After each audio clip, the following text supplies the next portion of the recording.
Okay, I'm going to show you how I sharpen these, and then I'll show you how I strop them.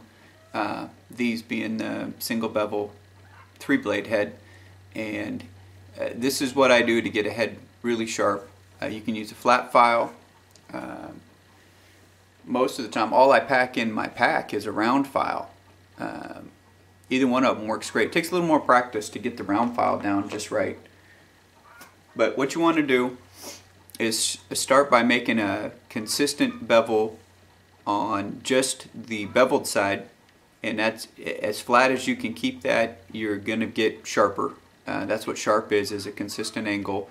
That's why a flat file is probably a little bit easier to start with. And one of the things I do, I stick my finger in between two of the blades, and that helps maintain some rigidity there, so that when I push down on the file, I'm not rotating the head. If I didn't have my finger there and I pushed on this, the head starts to rotate on the shaft and you end up rounding out your angle. I also like to put it up on my knee.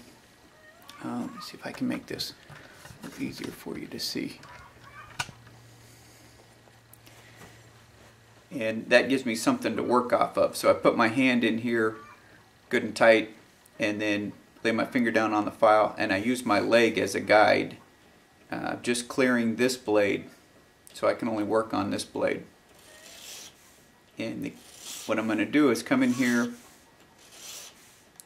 and put some pretty good pressure on it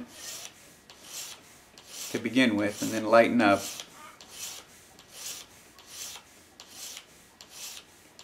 And I'm just establishing a burr on the back side of that. Not there yet.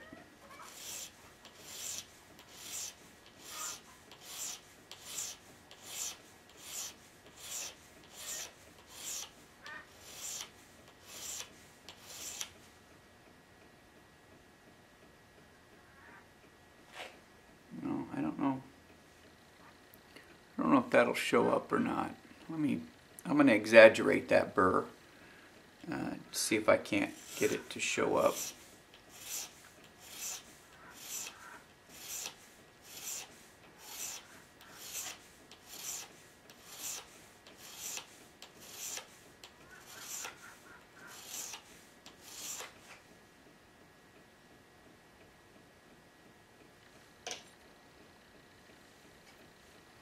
There's now a burr on the back of this that you can feel with your finger.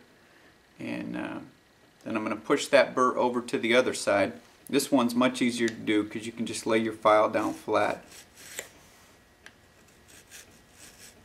And I go from the tip back, and I push that burr back into the blade.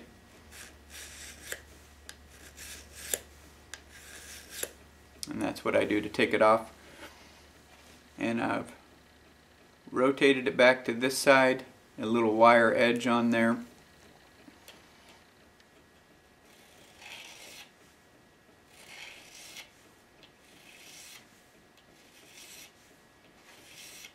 I'm going to take that off.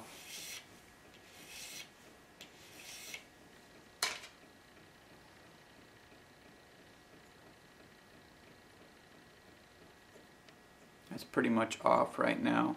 Kind of rotates it over and back. That head is, you could hunt all day with that head. Another little trick I like to do when I'm using the chainsaw file is I use that round part like a kitchen steel, doing a kitchen knife, you know, and you make sure that that whole burr is off, and you can run it that way.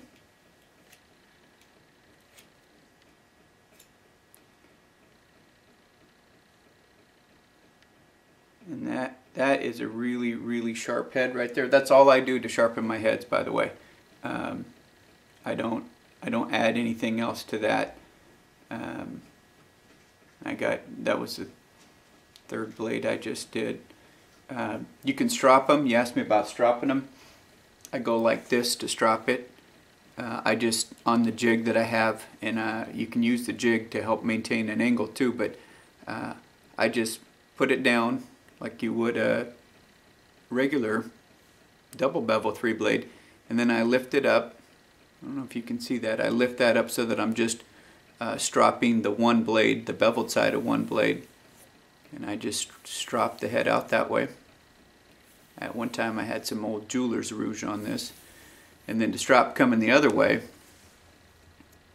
I laid the flat. This is kind of awkward for me because I'm trying to get it to show up on camera, but I lay the flat side out and pull it back, and that'll strop the flat side of that, and this will strop the beveled side of it, and you get a really sharp arrowhead there.